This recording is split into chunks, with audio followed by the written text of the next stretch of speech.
Welcome to the Value of Positive Guidance, using the Maryland Excel standards to support best practice.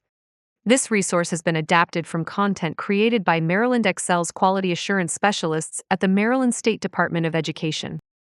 This video is not a training.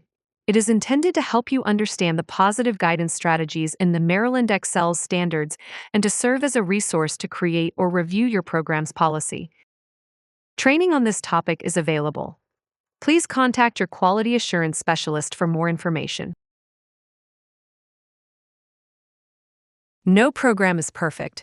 There is always room for improvement. Continuous quality improvement is an ongoing process of assessment, improvement, and communication that is the foundation of your work with children.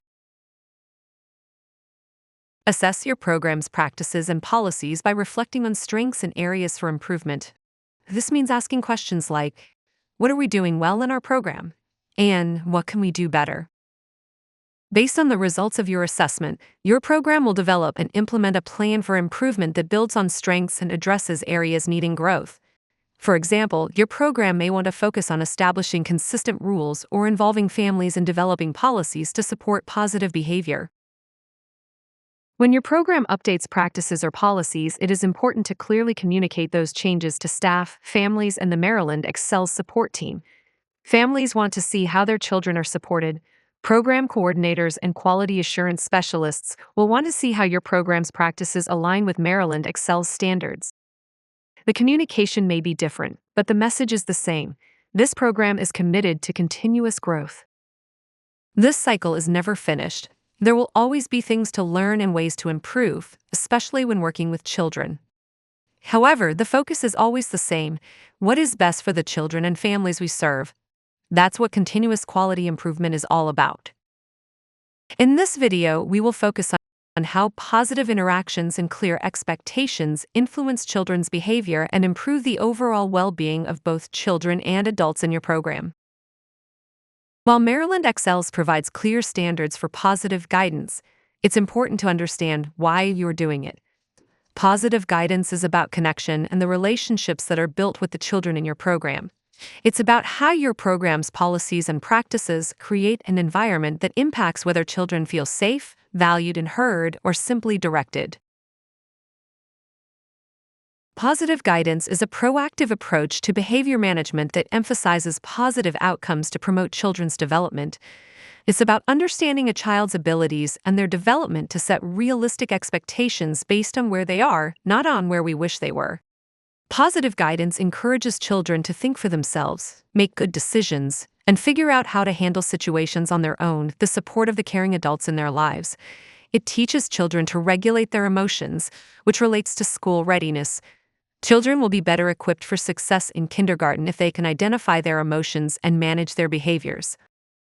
Positive guidance is a part of everything that children experience in your program. Through daily routines, interactions, and lesson plans, it's not just a response to challenging behavior, but a consistent, proactive approach that supports children's ongoing development. Positive guidance must be tailored to each child's current developmental level. Understanding developmental milestones and school readiness goals leads to more effective and appropriate strategies when guiding children's behavior. Throughout this video, you will have an opportunity to reflect on your program's practices. Please take advantage of this time to take notes as you answer the questions. This will help you build an effective positive guidance policy or strengthen the policy your program already has. Are your program's expectations of behavior appropriate for the child's age and developmental needs? How do you and any staff show respect for the children and their feelings? Feel free to pause the video to reflect on the questions. Let's review Maryland Excel standards for DAP 3, Positive Guidance. This standard focuses on how your program supports children's behavior in developmentally appropriate ways. The requirements listed in this video are for Level 5. This video serves as a guide to create or review your program's behavior policy to use as documentation that could potentially achieve a Level 5 in DAP 3. To meet the Maryland Excel's requirements at Level 5, your program must show use of the following strategies: providing choices, using redirection, encouraging reflection and problem solving, and having clear rules and expectations with input from the children. These strategies might look different depending on your program and the children enrolled. There's flexibility in how your program meets the standard, but the positive guidance policy must include each strategy to meet a Level 5. If you are not quite ready for Level 5 requirements, look at the requirements at the lower levels 1 through 4. You are encouraged to start at the level with requirements that align with your program's current practices. As Maryland Excels is focused on continuous quality improvement, you can always work to achieve a higher level. Remember, it's not about completing paperwork correctly. It's about providing a supportive and nurturing environment for children that teaches them to manage their own behavior and make positive choices. Your program's positive guidance policy will reflect how these supports are used in your day-to-day interactions with children. Your program's policy doesn't need to be long or cover every possible situation. What's most important is that it clearly explains how your program guides behavior using these strategies. Focus on writing a policy that reflects how your program supports children in a way that is positive, respectful, and developmentally appropriate. Let's take a look at each of the positive guidance strategies. Providing choices is an important strategy that helps children develop self-control, confidence, and decision-making skills. It helps to minimize power struggles and promotes responsibility and independence. Providing choices creates a child-centered environment where children are able and encouraged to make decisions throughout the day. It's important to give children enough choices to feel empowered but not overwhelmed. Provide children with guidance when they are struggling with their choices. Offer a couple of clear options. For example, would you like to build with blocks or go to the art table? Or, would you like the farm puzzle or the city puzzle while you wait? Even when there isn't a choice, such as transitioning to another room, you can still offer a secondary choice. For example, would you like to stand next to Elisa or Anthony? This small decision still gives the child a sense of control while keeping things moving. Offering choices is not about giving ultimatums. Avoid phrases like, play nicely or else you'll go to timeout. Instead, frame it in a way that helps the child learn to navigate the situation. You two can share that truck, or we can get another one from the box so you each have one. Think about it. How does your program provide choices to children throughout their day? If you would like, pause the video to write notes as you reflect on the questions. Redirection is a strategy that helps guide children before a situation escalates. Redirection shifts a child's focus from an unwanted behavior to one that is more appropriate. The goal is to minimize attention to the challenging behavior and give attention to the behavior you want to encourage. There are different ways to redirect. It is important to consider the type of redirection that best aligns with the child and the situation. Verbal redirection means using words to offer an alternative response for the child. For example, let's build with the blocks over here instead of throwing them. You're not just stopping the behavior, you're providing a better option. Physical redirection means the use of physical touch or proximity to guide a child's behavior. Examples include gently moving a child's hand away from something unsafe or guiding them toward a new activity. The physical touch helps the child refocus. Nonverbal cues can also be used for redirection. Sometimes a quiet hand signal or simply walking over to a child may help to discourage inappropriate behaviors. You may teach the children nonverbal or visual signals such as turning off the lights or raising your hand in the air that have certain meanings like being quiet. Attention redirection is a behavior strategy based on positive reinforcement. You draw attention to the behavior you want to see. A statement like, I love how Lynn is sitting quietly before we start, shifts the focus from the challenging behavior and gives the child a positive model to follow. Remember, the key to redirection is timing. You want to use it before a behavior escalates. The earlier you step in with a calm and clear redirection, the easier it is for the child to reset and turn to more positive behavior. Think about it. Take a minute to think about the different ways your program uses redirection with children.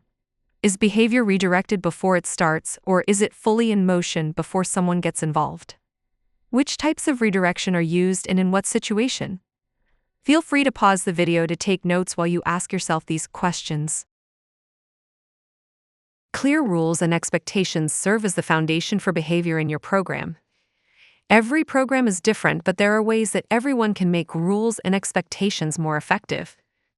Keep rules short, simple, and stated in a positive way.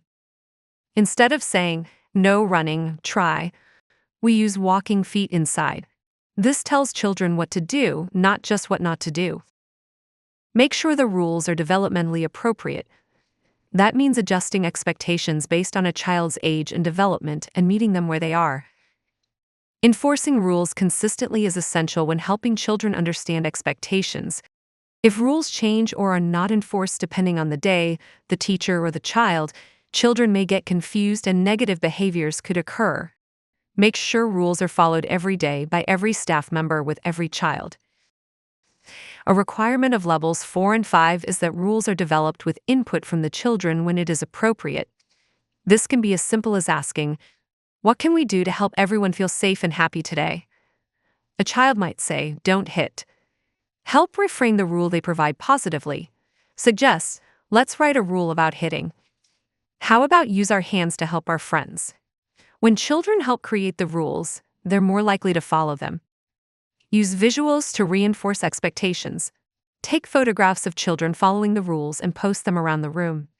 Talk about what's happening in the picture and refer to them often in real time.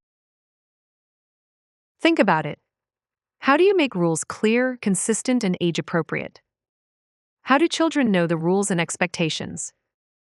How do you encourage children's input into the rules? Feel free to pause the video to ask yourself and answer these questions.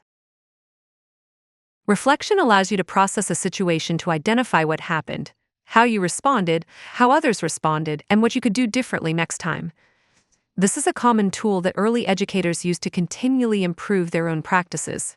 It's also a powerful tool to help children build social-emotional skills and process their own behavior. For preschoolers and school-aged children, walk through these questions together. What happened?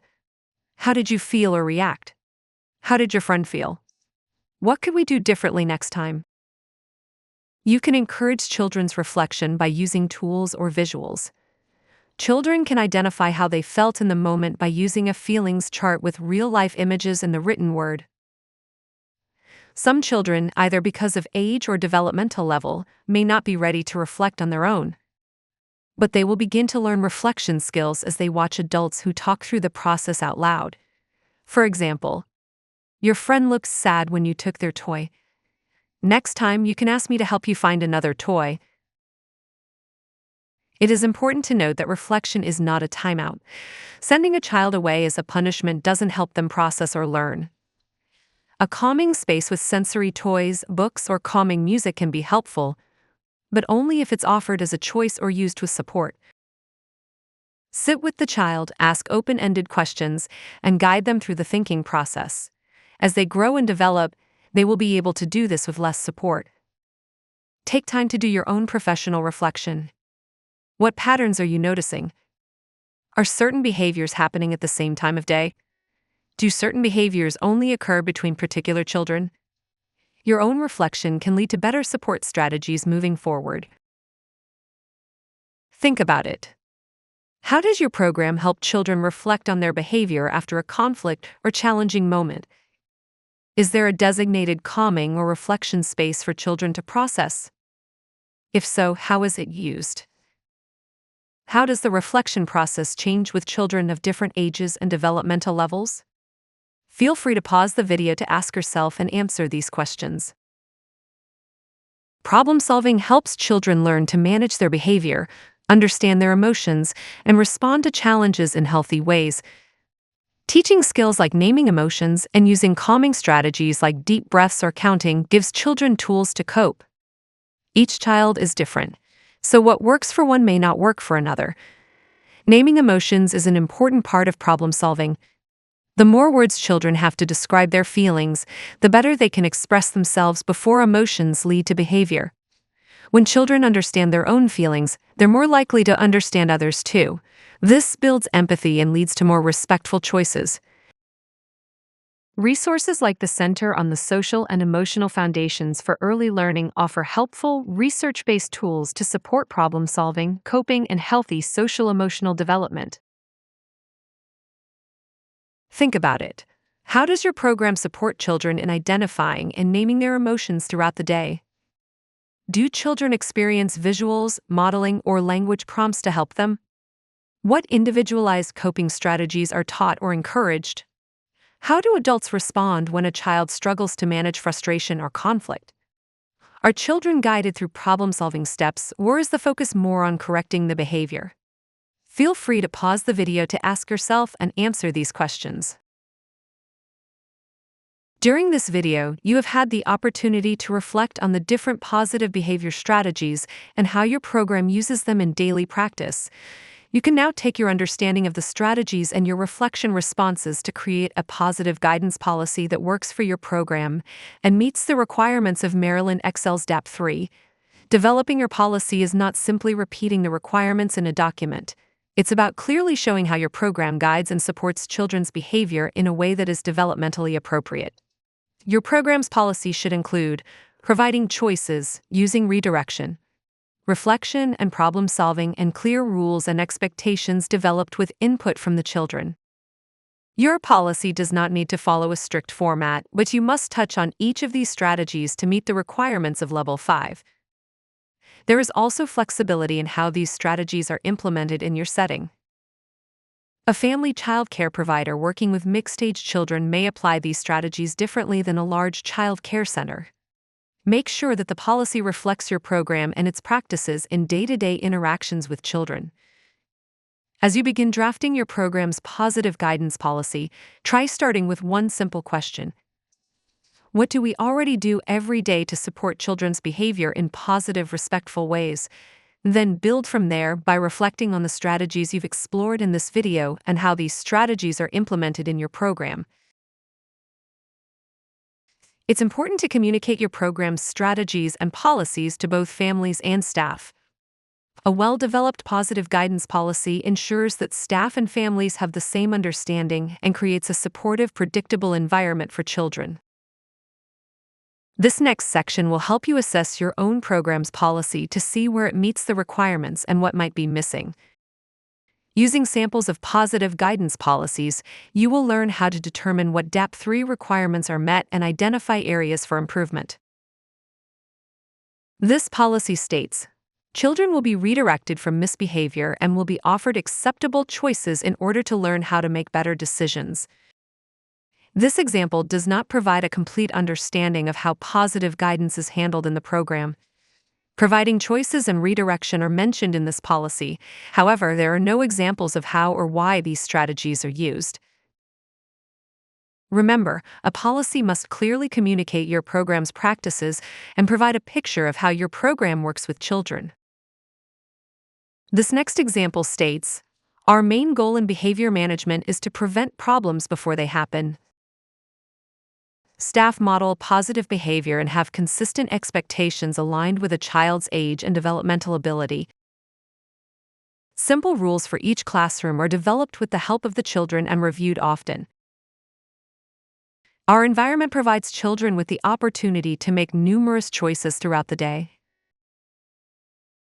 Children are gently redirected away from inappropriate behavior and are guided through a process of reflection on the possible consequences of their actions. Staff regularly share creative problem-solving strategies during lessons and in teachable moments. Children are encouraged to try to work things out amongst themselves before seeking adult help. This policy clearly includes each of the requirements of DAP3 at Level 5. It provides a clear picture to families and staff of how positive guidance is handled in this program. In this video, you have explored the 5 behavior strategies that are required to achieve a Level 5 in DAP3. These strategies work best when they're used consistently and in ways that match the needs and ages of the children your program serves. Writing a positive guidance policy brings it all together. It's a way to clearly explain how your program supports positive behavior and to make sure that staff and families understand and support that approach. A positive guidance policy that is applied effectively creates environments where children feel safe, respected, and ready to learn. Remember, you are not alone. Your Maryland Excels support team is only a phone call away. This video was adapted from training offered by the Quality Assurance Specialist team. Contact your QAS to learn more about free training available to you to support your continuous quality improvement and participation in Maryland Excels.